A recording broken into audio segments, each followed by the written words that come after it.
Assalamualaikum warahmatullahi wabarakatuh. Halo, kembali lagi di channel Adi Story.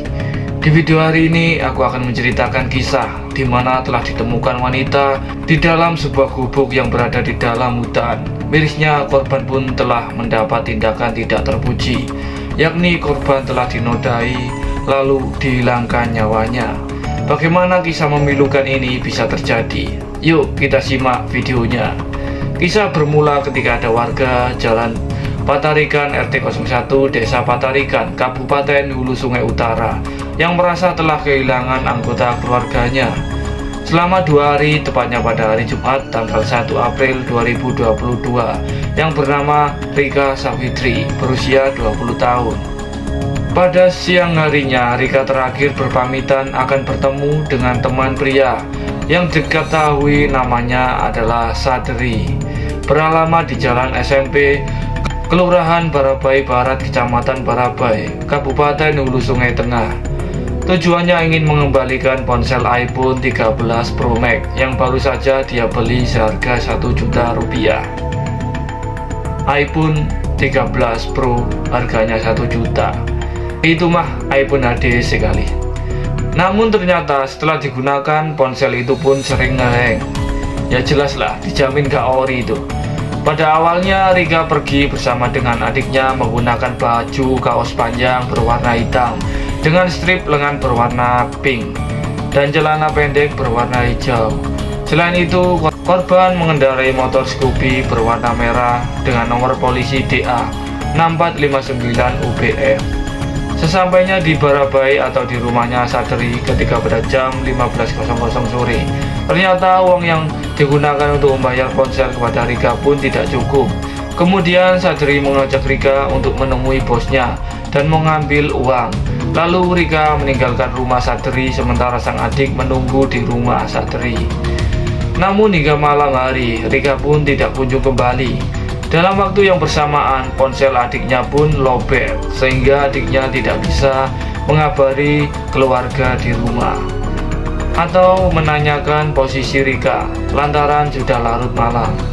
Adiknya pun diminta oleh pemilik rumah untuk menunggu di rumah tetangga. Di sanalah adiknya sempat mengisi baterai ponselnya lalu segera mengabari keluarga. Pada hari itu Rika bersama Sadri pergi dan belum kembali. Pihak keluarga pun sudah berusaha untuk mencari keberadaan Rika, namun usaha keluarga pun tidak berbuah hasil. Hingga akhirnya keluarga membuat laporan kehilangan ke kantor polisi. Diketahui jika Rika merupakan seorang mahasiswi Setiper Sekolah Tinggi Pertanian Amuntai. Selain itu, dia pun sangat aktif dalam organisasi mahasiswa yakni Menwa dan seorang atlet pencak silat. Di dalam keluarga itu sendiri, Rika merupakan 5 bersaudara dan semuanya adalah perempuan. Sebelum lanjut, aku sedikit menjelaskan informasi tentang Menwa. Menwa adalah reservemen mahasiswa, salah satu kekuatan sipil yang dilatih dan dipersiapkan untuk mempertahankan NKRI sebagai perwujudan sistem pertahanan dan keamanan rakyat. Sementara Menwa ini juga merupakan salah satu komponen warga negara yang mendapatkan pelatihan militer. Oke, lanjut. Berdasarkan dari keterangan saksi, yaitu adiknya Rika, jika Sadri memiliki ciri-ciri kulit putih dan badan penuh tato dan mengendarai mobil pick-up yang berisikan sayuran. Sementara hasil penyelidikan menemukan adanya komunikasi Rika dengan seorang pria di dalam halaman Facebook jual beli ponsel, dan keduanya pun tidak memiliki hubungan spesial. Terduga pelaku Sadri berasal dari Kalimantan Tengah. Selama ini dia ikut dengan orang tua tirinya di Barabai. Diketahui jika dia pun tinggal di sebuah rumah kos di daerah Barabai. Namun saat polisi melakukan penggerebekan, polisi tidak menemukan. Bahkan motor korban pun tidak berada di sana. Polisi terus berusaha melakukan pengejaran kepada terduga pelaku. 2 hari setelah Rika menghilang, tepatnya pada hari Minggu tanggal 3 April 2022, saat itu menjelang buka puasa, di mana ada seorang warga sedang melintas di dalam hutan, dan di dalam hutan itu ada sebuah pondok. Namun warga itu pun sangat terkejut ketika melihat ada seorang wanita tergeletak bersimbah darah Dengan bagian kepala sudah dihinggapi banyak serangga. Temuan itu pun membuatnya berlari dan meminta pertolongan dan segera melaporkannya kepada pihak kepolisian. Polisi segera bergerak untuk melakukan evakuasi dan investigasi. Setibanya di sana, polisi pun langsung melakukan olah TKP, di mana polisi menemukan adanya sepatu, masker, dan jaket hitam yang diduga milik korban. Selain itu ditemukan cincin pada jari korban.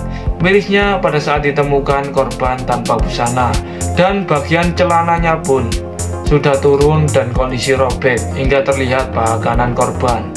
Besar dugaan jika korban telah dinodai lalu dihilangkan nyawanya.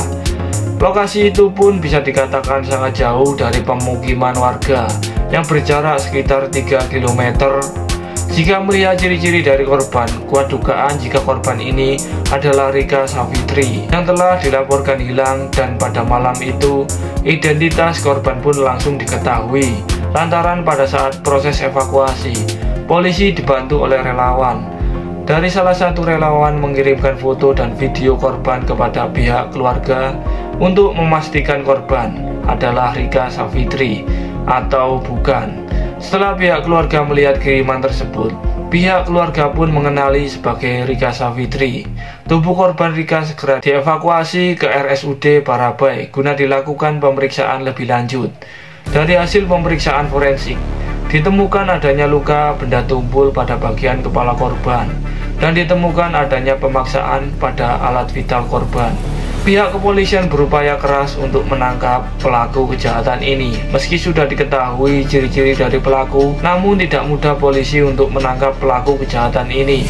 Pada sisi lain, netizen dan publik banyak yang menantikan hasil penyelidikan pihak kepolisian dan berharap segera tertangkapnya pelaku kejahatan ini. Namun tidak hanya itu, mulailah bermunculan hoax di media sosial dan muncul foto pria yang bertuliskan Satri pelaku pembunuhan, padahal bukan seperti itu wajahnya, dan tersebar pesan WhatsApp jika pembunuhnya telah tertangkap. Tetapi pihak polisi pun mengkonfirmasi jika foto yang beredar serta informasi tentang pelaku kejahatan ini telah tertangkap itu semua tidaklah benar, dan meminta masyarakat tidak menyebarkan informasi yang tidak benar yang membuat keresahan di publik.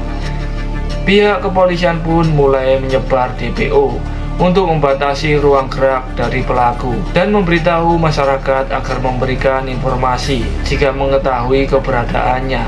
Setelah hampir 10 hari polisi melakukan pengejaran, polisi pun berhasil mengetahui di mana lokasi pelaku bersembunyi, yang teridentifikasi jika pelaku bersembunyi di daerah Kuala Gurun, Gunung Mas, Kalimantan Tengah, yang berjarak 400 km dari hulu Sungai Utara. Polisi bergerak menuju ke lokasi, namun saat akan ditangkap, pelaku ini mencoba melawan dan berontak serta berteriak dan memprovokasi warga. Pada akhirnya, pelaku pun terpaksa diberikan hadiah 5 timah panas pada kakinya, dan itu pun mengakhiri pelariannya.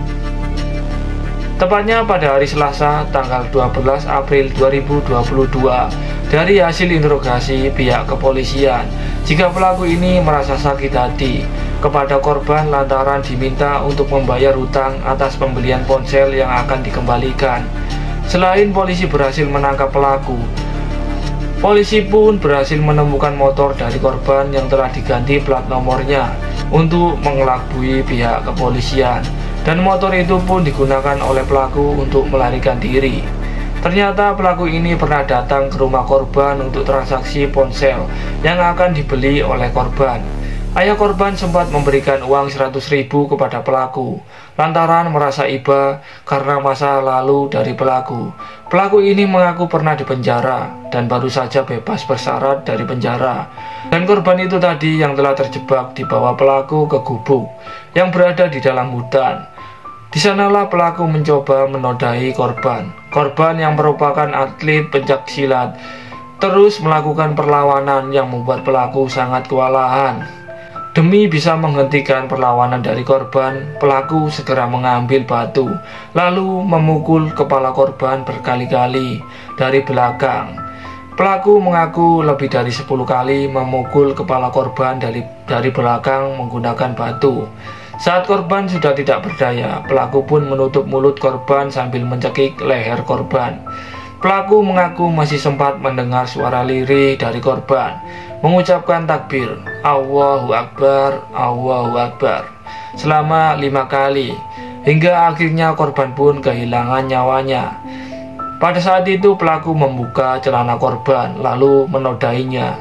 Ternyata benar pengakuan dari pelaku ini. Jika dia merupakan seorang residivis, pelaku pernah dipenjara lantaran menodai anak di bawah umur. Mirisnya lokasi pun sama dengan lokasi pelaku membunuh Savitri. Kasus ini pun dilimpahkan di Pengadilan Negeri Barabai. Jaksa menuntut pelaku dengan vonis 20 tahun penjara. Sidang dilakukan secara virtual. Pelaku yang mengenakan peci putih berbalut baju koko berwarna putih pada hari Rabu tanggal 12 Oktober 2022. Hakim menjatuhi vonis lebih berat dari tuntutan jaksa dengan vonis hukuman seumur hidup. Selesai vonis itu, terlihat wajah pelaku sangat pucat saat mendengar vonis dari hakim. Oke guys, seperti itulah kisahnya. Sangat memilukan kisah ini. Insya Allah korban syahid pada akhir hidupnya. Korban masih bisa mengucapkan takbir meski dengan suara lirih dan kesakitan. Insya Allah mendapatkan surga kelak di akhirat nanti. Predator-predator seperti ini di penjara pun tidak membuatnya jerah. Seharusnya dihukum kebiri atau langsung divonis mati. Sangat pantas untuk pelaku predator seperti ini. Oke, sekian dulu video dari kami hari ini. Dan jangan lupa ikuti terus video kami selanjutnya. Assalamualaikum warahmatullahi wabarakatuh.